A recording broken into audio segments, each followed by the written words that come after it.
Welcome to your YouTube channel Rajasthan GK by AI. आज हम राजस्थान के भूगोल में शुष्क मरुस्थलीय प्रदेश के बारे में विस्तार से पढ़ेंगे। चलिए सबसे पहले बात करते हैं बालू का स्तूप युक्त मरुस्थलीय प्रदेश की। बिल्कुल। इस क्षेत्र की सबसे बड़ी खासियत यही है कि यहाँ बालू रेत के विशाल टीले पाए जाते हैं। और ये स्थिर नहीं रहते हैं ना? नहीं, बिल्कुल नहीं। ये तेज हवाओं के साथ अपनी जगह बदलते रहते हैं। एक तरह से ये पूरा लैंडस्केप ही गतिशील है। ये मुख्य रूप से जैसलमेर के रामगढ़, जोधपुर और बाड़मेर जिलों में मतलब वायु की दिशा के अनुरूप फैले हुए हैं। हाँ, और ये कोई छोटा मोटा इलाका नहीं है। ये प्रदेश लगभग 58.05% क्षेत्र में फैला हुआ है। अच्छा, तो जिलों के पुनर्गठन के बाद अब इसमें कौन कौन से जिले शामिल माने जाएंगे? देखिए, पुनर्गठन के बाद अब इसमें जैसलमेर का दक्षिण पश्चिमी भाग आता है, रामगढ़, जोधपुर, नया बना फलोदी, बाड़मेर और बालोतरा। चलिए, तो अब इन बालू का स्तूपों में से एक बहुत ही महत्वपूर्ण प्रकार पर बात करते हैं, बरखान। आबरखान, इसे भरछान या बरखानॉइड्स भी कहते हैं। और इनकी आकृति बहुत खास होती है ना? जी, ये अर्धचंद्राकार मतलब क्रेसेंट शेप्ड बालू का स्तूप होते हैं। इनकी बनावट थोड़ी जटिल है। वो कैसे? इनका जो पवनामुखी ढाल है, यानी जिस तरफ से हवा आती है, वो ढाल मंद और उत्तल होता है। और दूसरी तरफ का? और जो पवना विमुखी ढाल होता है, वो काफी तीव्र और अवतल होता है। इनकी ऊंचाई और चौड़ाई कितनी होती होगी? ऊंचाई करीब 10 से 20 मीटर तक और चौड़ाई तो 100 से 200 मीटर तक भी हो सकती है। और ये सवाल परीक्षाओं में भी आ चुका है। मुझे याद है सीईटी 2023 और एलडीसी 2018 की परीक्षाओं में इसके बारे में पूछा गया था। बिल्कुल, ये सबसे ज्यादा मिलते हैं शेखावाटी क्षेत्र और जैसलमेर जिले में। एक और बात जो मैंने पढ़ी थी कि मरुस्थलीकरण के लिए सबसे ज्यादा उत्तरदायी बालू का स्तूप बरखान ही है। ये 2020 की कनिष्ठ अभियंता परीक्षा का प्रश्न भी था। आपने सही पढ़ा। इसी वजह से बरखान को सर्वाधिक नुकसानदायी बालू का स्तूप भी माना जाता है। अच्छा, और एक और महत्वपूर्ण तथ्य, बरखान के बीच का जो मार्ग होता है उसे गारो कहते हैं। जी, दारो। और जो अर्धचंद्राकार बालू का स्तूप में गर्त या गड्ढा होता है, उसे ढांड कहते हैं। ये भी एलईटी 2023 में पूछा गया था। तो बरखान के अलावा और कौन से प्रकार के बालू का स्तूप होते हैं? अब बात करते हैं अनुप्रस्थ बालू का स्तूप की। हाँ, अनुप्रस्थ। ये हवा के समकोण दिशा में बनने वाले बालू का स्तूप हैं। समकोण पर? हाँ, मतलब हवा की दिशा को काटते हुए। ये आपको बीकानेर के रावतसर, गंगानगर के सूरतगढ़ और मुख्य रूप से चूरू, झुंझुनू जिलों में मिलेंगे। अगला है सीफ। सीफ, ये एक पवन विमुख रेखीय बालू का स्तूप है। ये अनुदैर्ध्य तथा बरखान व परवलई अनुप्रस्थ बालू का स्तूप का ही एक रूप है। और अनुदैर्ध्य बालू का स्तूप क्या होते हैं? ये हवा के समानांतर दिशा में बनते हैं, मतलब हवा की दिशा में ही लंबी कतारों में, और ये सर्वाधिक जैसलमेर में पाए जाते हैं। अब कुछ खास तरह के मरुस्थल की बात करते हैं, जैसे इर्ग या अर्ग। इर्ग का मतलब है संपूर्ण रेतीला मरुस्थल, जहां तक नजर जाए सिर्फ रेत ही रेत, और सर्वाधिक इर्ग जैसलमेर जिले में ही स्थित है। और हम्मादा क्या होता है? हम्मादा इसका ठीक उल्टा है। हम्मादा मतलब संपूर्ण पथरीला क्षेत्र। यह बालू मुक्त प्रदेश का भाग है और मुख्य रूप से पोखरण, बालोतरा और फलोदी में पाया जाता है। अब रेक के बारे में जानते हैं। रेग मतलब मिश्रित मरुस्थल। मिश्रित? हाँ, यानी रेतीला और पथरीला दोनों का मिश्रण। यह जैसलमेर, बाड़मेर, बालोतरा, जालोर, सीकर और झुंझुनू में पाया जाता है। मरुस्थल में रेत की बड़ी बड़ी लहरों को धोरे कहते हैं। ये तो बहुत आम शब्द है। जी, धोरे। और जो गतिशील या स्थानांतरित होने वाले बालू का स्तूप होता है, उनको धरियन कहा जाता है। अच्छा, धरियन। अब जरा सीप बालू का स्तूप के बारे में बताइए। ये तलवार की आकृति के बालू का स्तूप होते हैं। असल में सीप शब्द अरबी भाषा के सैफ शब्द से बना है, जिसका अर्थ ही तलवार होता है। तो ये भी हवा की दिशा में ही बनते होंगे? बिल्कुल, ये पवन की दिशा के समानांतर विकसित होते हैं। और सब्र काफीज किसे कहते हैं? ये नाम मैंने पहली बार सुना है। सब्र काफीज बालू का स्तूपों की कतार के बीच की निचली भूमि होती है, जो बारिश के मौसम में पानी से भर जाती है। पवनानुवर्ती या रेखीय बालू का स्तूप भी एक प्रकार है। हाँ, ये लंबे लंबे और संकरे बालू का स्तूप होते हैं। ये सर्वाधिक जैसलमेर और बाड़मेर जिले में मिलते हैं। और सबसे स्पष्ट रूप कहाँ दिखता है इनका? जोधपुर में इनका सबसे स्पष्ट रूप देखा जा सकता है। जिलों के पुनर्गठन के बाद ये जैसलमेर, बाड़मेर, बालोतरा, जोधपुर और फलौदी में आते हैं। सौर मरुस्थल में रेखीय बालू का स्तूपों के 3 प्रकार बताए गए हैं: सीफ, वनस्पति युक्त रेखीय और पवन विमुख रेखीय। हाँ, और एक और दिलचस्प बात, दो अनुदैर्ध्य बालुका स्तूपों के बीच के मार्ग को गासी या कारवा मार्ग कहते हैं। कारवा मार्ग। या। अब पैराबोलिक बालुका स्तूप के बारे में जानते हैं। ये महिलाओं की हेयरपिन की आकृति के बालुका स्तूप होते हैं। हेयरपिन जैसे। जी। और थार मरुस्थल में अधिकांश बालुका स्तूप इसी प्रकार के हैं। इनका आकार अंग्रेजी के यू अक्षर जैसा होता है। अगला है तारा बालुका स्तूप। इनका निर्माण अनियतवाही पवनों के क्षेत्र में होता है, मतलब जहां हवा की दिशा बदलती रहती है। और इनकी ऊंचाई? ऊंचाई 10 से 25 मीटर तक होती है।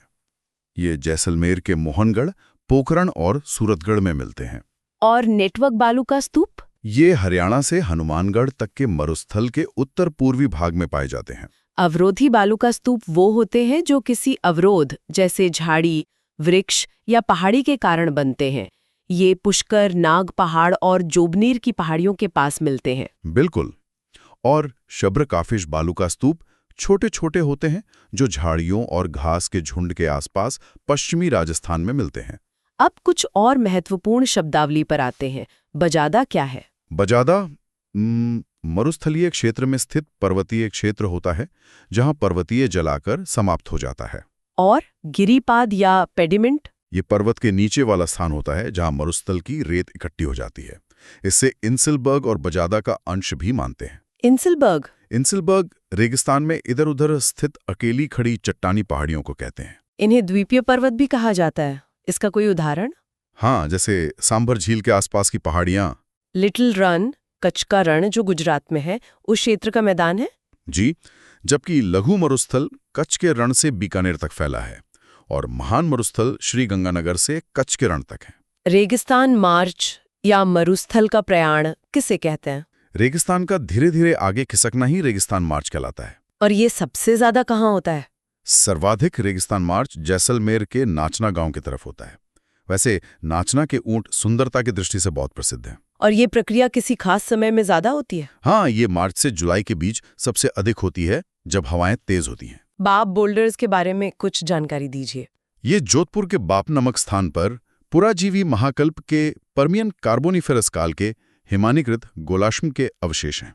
हिमानीकृत मतलब ग्लेशियर से जुड़े हुए हैं? हाँ, मोरैन चट्टान। अब पुनर्गठन के बाद बाप फलोदी जिले में है। सम वर्षा क्षेत्र भारत का पूर्णतया वनस्पति रहित क्षेत्र है। यहाँ राज्य में सबसे कम वर्षा लगभग 5 सेंटीमीटर होती है। जी। और आकल गांव जो जैसलमेर में है, वहां 18 करोड़ वर्ष पुराने आकल वुड फॉसिल्स पार्क मिले हैं। चंदन नलकूप जो जैसलमेर के चंदन गांव में है, मीठे जल का नलकूप है जिसे थार का घड़ा भी कहते हैं। और बटाड़ू का कुआं बाड़मेर में स्थित है, जिसे रेगिस्तान का जलमहल के उपनाम से भी जाना जाता है। अब बात करते हैं बालुका स्तूप मुक्त या पथरीले शुष्क मैदान की, जिसे हम्मादा भी कहते हैं। हाँ, पश्चिमी रेगिस्तानी मैदान का करीब 41.5% क्षेत्र बालुका स्तूप मुक्त है। इसका विस्तार कहाँ पर है? इस क्षेत्र का सर्वाधिक विस्तार पोखरण जो जैसलमेर में है, वहां से बालोतरा तथा फलोदी के मध्य फैला है। और इस क्षेत्र की चट्टानों में क्या खास है? यहाँ यूरेसिक और इयोसीन काल की अवसादी चट्टानें मिलती हैं, जिनमें खनिज तेल और गैस के भंडार पाए जाते हैं। खड़ीन क्या है? यह जैसलमेर में जल संरक्षण की एक बहुत ही पुरानी और कारगर विधि है।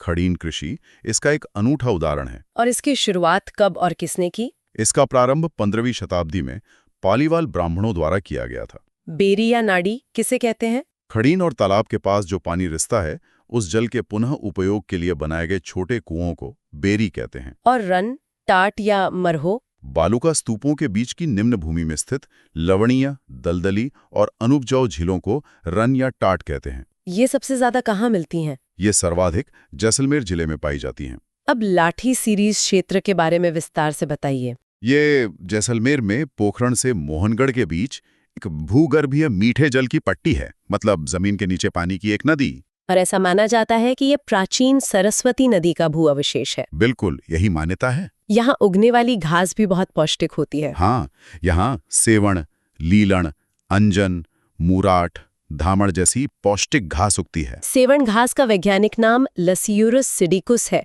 और ये राज्य पक्षी गोडावण की प्रजनन स्थली भी कहलाती है। बिल्कुल सही। राजस्थान में परंपरागत जल संरक्षण की कई विधियां हैं, जैसे खड़ीन, टांका, नाड़ी, टोबा, झालरा, बैरी, कुई और बावड़ी। जी, खड़ीन में एक तरफ पाल बनाकर और दूसरी तरफ धोरा बनाकर पानी का बहुत अच्छा प्रबंधन किया जाता है।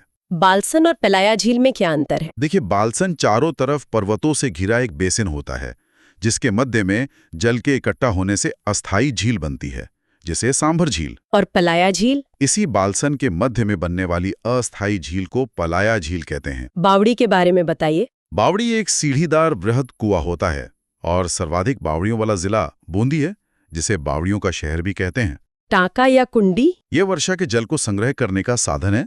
इसका निर्माण पेयजल या जिसे पालर पानी कहते हैं उसके लिए होता है। इसका कोई प्रसिद्ध उदाहरण? जोधपुर दुर्ग में रानीसर टांका स्थित है। और कोई? पश्चिमी राजस्थान में कुई बनाने की परंपरा है, जिन्हें बेरी भी कहते हैं। इनका निर्माण तालाब के पास किया जाता है और ये 10 से 12 मीटर तक गहरी होती हैं। ये कहाँ ज्यादा प्रचलित है? बीकानेर और जैसलमेर जिलों में इनका प्रचलन अधिक है। चलिए अब संक्षिप्त में राजस्थान बांगर या अर्धशुष्क प्रदेश के बारे में जानते हैं। जरूर। इस प्रदेश में श्रीगंगानगर, हनुमानगढ़, चूरू, झुंझुनू, सीकर, नागौर, दक्षिण पूर्वी जोधपुर, पाली, जालौर तथा दक्षिण पूर्वी बाड़मेर जिले शामिल हैं। और घग्गर का मैदान? इसमें गंगानगर, हनुमानगढ़ और नवगठित अनूपगढ़ जिला आता है। Like, share and subscribe.